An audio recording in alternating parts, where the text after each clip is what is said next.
Hello everyone, good morning. मैं Pravesh Sharma, welcome back to my channel. जैसा कि हमारा लगातार टॉपिक चल रहा है भाषा और समाज, उसी के विषय में हम आगे देखेंगे। तो अब पॉइंट पर आते हैं कि भाषा की प्रगति विभिन्न सामाजिक, सक्रिय और निष्क्रिय अभिकरणों द्वारा प्राप्त होती है। यानी कि जो अभिकरण हैं वे निष्क्रिय भी हो सकते हैं और सक्रिय, उन्हीं के द्वारा सामाजिकता यानी कि भाषा की प्रगति हो सकती है। अभी कौन कौन सी हैं तो देख लेते हैं। हमने दो पार्टों में विभाजित किया है। फर्स्ट पार्ट है सक्रिय अभिकरण और दूसरा है निष्क्रिय अभिकरण।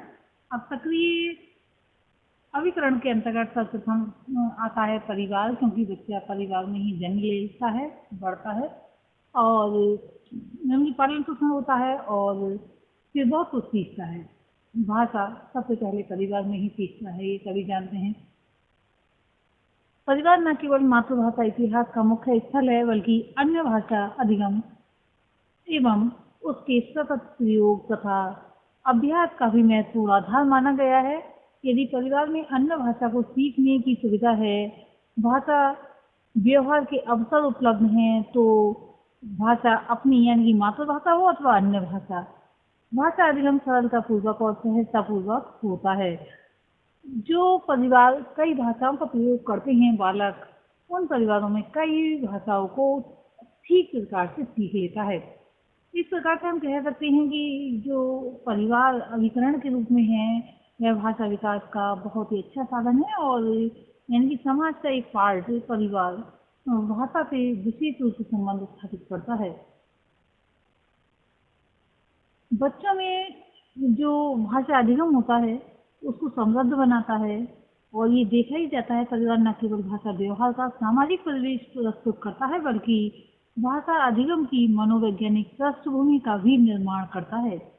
अतः अधिगम के सहज उत्पीड़न के साथ ही साथ भाषा प्रयोग का स्वाभाविक एवं बहुल संदर्भ में भी इसका प्रयोग जो है उपलब्ध होता है। दूसरा है निकटवर्ती समुदाय। जो निकटवर्ती समुदाय होते हैं वे भाषा विकास में अपना जो है पूरा योगदान देते हैं। बालक तथा वयस्क अध्येता जो भी वो हो, ये अध्येता हो या फिर अध्यय यानी कि सिखाने वाला हो या सीखने वाला हो, भाषाई समुदायों के संपर्क में लक्ष्य भाषा का ही प्रयोग करते हैं। इन परिस्थितियों में भाषा विशेषी संप्रेषण का माध्यम बनती है। अतः विविध सामाजिक संदर्भों में भाषा व्यवहार के औपचारिक एवं अनौपचारिक अवसरों की स्वतः योजना भाषाई कुशलता के विकास में सहायक सिद्ध होती है। नेक्स्ट हम देखेंगे व्यवसाय। व्यक्ति अपने जीविकोपार्जन के लिए कोई भी व्यवसाय करता है। भाषा का अधिगम स्वांतः सुखाय भी हो सकता है, परंतु उपयोगी दृष्टिकोण की प्रमुखता के कारण मानव सामान्यता प्रयोजन मूलक उद्देश्य से ही भाषा को सीखता है। व्यवसाय तथा कार्य क्षेत्र से संबंध भाषा का अधिगम उस क्षेत्र विशेष में सफल द्योतक है, यानी कि सफलता का द्योतक है। जिन व्यवसायों में हिंदी का द्वितीय भाषा के रूप में प्रयोग आवश्यक हो जाता है या किसी दूसरी भाषा का प्रयोग हो जाता है, संस्कृत का प्रयोग हो जाता है, क्योंकि व्यवसाय भी बहुत प्रकार के होते हैं। व्यापारिक या कहें व्यापारियों, अधिकारियों, कर्मचारियों तथा कार्यकर्ताओं का भाषा व्यवहार अधिक संतुष्ट होता है, क्योंकि वे अपने व्यवसाय को ध्यान में रखते हुए शुद्ध भाषा का प्रयोग करते हैं। अब हम बात करते हैं संस्कृत की। तो संस्कृत का जो क्षेत्र है, जैसे कि मान लीजिए टीचिंग का क्षेत्र है या फिर एज से संबंधित कुछ भी कर्म कांड, पूजा पाठ से रिलेटेड कोई क्षेत्र है, वहाँ पर संस्कृत का ही प्रयोग होता है, क्योंकि हमारे जो वैदिक मंत्र हैं वे संस्कृत में ही निहित हैं। पुराण, वेद और जो भी बहुत से संस्कृत के महाकाव्य और गद्य पद्य यानी कि गद्य काव्य, ये कहेंगे चंपू काव्य आदि संस्कृत भाषा में ही है। उनका अध्ययन करने हेतु उसकी आवश्यकता पड़ती है और आवश्यकता के अनुसार भी कोई भी व्यक्ति उसको सीखता है। विशेषकर जो अध्यापन के क्षेत्र में जाना चाहता है, संस्कृत को अच्छी प्रकार सीखना चाहता है और उसको सीखना भी चाहिए। अब नेक्स्ट पॉइंट में हम देखेंगे धार्मिक व सांस्कृतिक संगठन। भाषा और संस्कृति का गहन संबंध है, अतः सांस्कृतिक तथा धार्मिक संगठनों में भाषा का प्रयोग भाषा व्यवहार को संवेगात्मक पृष्ठभूमि यानी कि जो संवेगात्मक पृष्ठभूमि निर्मित करता है, और उसी के अनुसार भाषा का विकास होता है।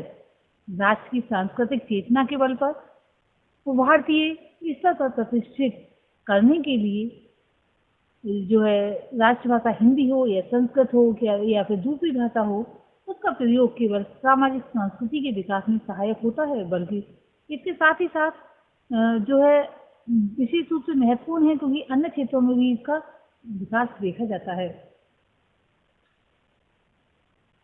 संस्कृति का ज्ञान प्राप्त करने के लिए हमें जो है साहित्य का अध्ययन करना पड़ता है, और जो हमारी प्राचीन साहित्य है वह अधिकतर संस्कृत में निहित है, और उसका अध्ययन करने के लिए हम उस भाषा का ज्ञान होना भी चाहिए। नेक्स्ट हम देखेंगे सांस्कृतिक कार्यक्रम के साथ साथ क्रीड़ा समुदाय। विविध प्रकार के क्रीड़ा समुदायों में भी भाषा का व्यवहार सहायक होता है। खेल कूद के उल्लसित वातावरण में भाषा प्रयोग की संभव अनुकूलता एवं उसका आत्मीकरण अनायास ही हो जाता है। इन समुदायों के सदस्यों का भाषाई व्यवहार सीमित क्षेत्र से संबंध होने पर भी वास्तविक परिस्थितियों से जुड़ा रहता है। यदि इनमें से कुछ सदस्यों की मातृभाषा भी वही भाषा है तो भाषा अधिगम में विशेष सहायता प्राप्त होती है।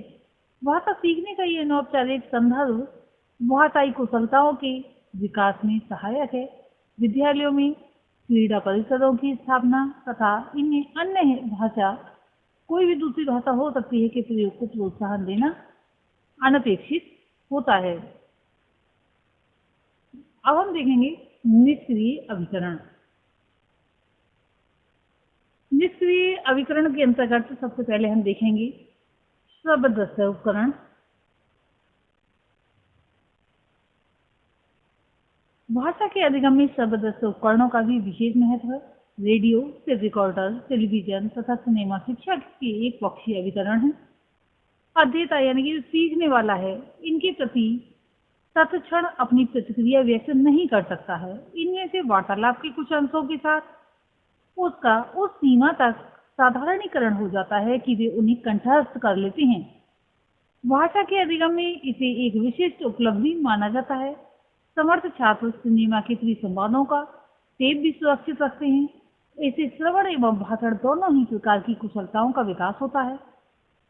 अन्य भाषा के रूप में चाहे हिंदी हो या संस्कृत हो, कि प्रचार एवं प्रसार में इन शब्दस्थ अभिकरणों का महत्व जो है सर्वमान्य है, क्योंकि अगर कोई भी बालक है, अगर उसे एक बार में समझ नहीं आता है तो उसको टेप करके बार बार सुन सकता है और उसको समझ सकता है और कंठस्थ भी कर सकता है। इसी के साथ नेक्स्ट पॉइंट देखेंगे हम वाचन सामग्री। भाषा को अनायास जनित आदत माना जाता है। अन्य भाषा को सीखने तथा उसका अभ्यास बनाए रखने के लिए समुचित वाचन सामग्री का होना आवश्यक है। पुस्तकालयों में विविध प्रकार की रुचिकर वाचन सामग्री का संकलन एक ओर तो छात्रों में पढ़ने की आदत विकसित करता है, तो दूसरी ओर उनके भाषाई ज्ञान को संपुष्ट करता है। वाचन सामग्री कई प्रकार की हो सकती है, जैसे कि गहन वाचन की सामग्री, द्रुत वाचन की सामग्री तथा विविध प्रकार की सूचनाओं से संबद्ध सामग्री। भाषा में यानी कि विविध रुचिकर विषयों से संबंध व्यवहार में प्रचलित भाषा के द्वारा सरल सुबोध वाचन सामग्री का निर्माण भाषा अधिगम एवं शिक्षण में सहायक हो सकता है। इसी के साथ नेक्स्ट देखेंगे पॉइंट में हम नेक्स्ट पॉइंट में देखेंगे टेलीविजन। टेलीविजन भी भाषा विकास में बहुत महत्वपूर्ण भूमिका निभाता है। टेप रिकॉर्डर की भूमिका तो इसलिए भी है क्योंकि कोई भी छात्र या फिर अध्येता जो भी पढ़ने वाला है, भाषा को सीखने वाला है, टेप करके उसको बार बार सुन सकता है, और या फिर टीचर है तो बच्चों को बार बार सुना सकता है। चलचित्र इसके माध्यम से जो कॉन्सेप्ट होता है क्लियर हो जाता है और हमारे मन मस्तिष्क पर एक विशेष प्रकार की छाप पड़ जाती है। अतः निष्कर्ष रूप में हम कह सकते हैं कि भाषा लोगों के बीच अंतःक्रिया का एक माध्यम है। ये बालक का सामाजिकरण करती है, उसे समाज में रहने लायक प्राणी बनाती है। मानव चिंतन की अभिव्यक्ति भी भाषा के द्वारा ही होती है। ये उन सभी लोगों को एकता के सूत्र में बांधती है जो एक ही भाषा का प्रयोग करते हैं। भारत में भाषा के साथ साथ सांस्कृतिक विशेषताओं में भी अंतर देखने को मिलता है। यहाँ सामाजिक संरचना, शासक वर्ग एवं विशिष्ट परिस्थितियों में परिवर्तन के साथ साथ भाषा में भी परिवर्तन हुए। अति प्राचीन समय में पाली व प्राकृत भाषाओं का प्रयोग होता था। जैन व बौद्ध धर्म में भी इन्हीं भाषाओं को अपनाया गया था। प्राचीन हिंदू धर्म ग्रंथों में संस्कृत भाषा का ही प्रयोग किया गया, इस बात को ध्यान रखना चाहिए। प्राचीन व मध्यकाल में जब शासक बदले तो उनकी संस्कृति व राजनीतिक सत्ता के साथ साथ भाषा में भी परिवर्तन आया। मुस्लिम शासकों ने उर्दू, अरबी, पर्शियन भाषाओं का प्रयोग किया और अंग्रेजों ने अंग्रेजी को अपनी राजभाषा बनाया। आजादी के बाद हिंदी को राष्ट्रभाषा का दर्जा दिया गया, किंतु वे अपने पद पर ठीक प्रकार से आसीन आज तक नहीं हो पाई है।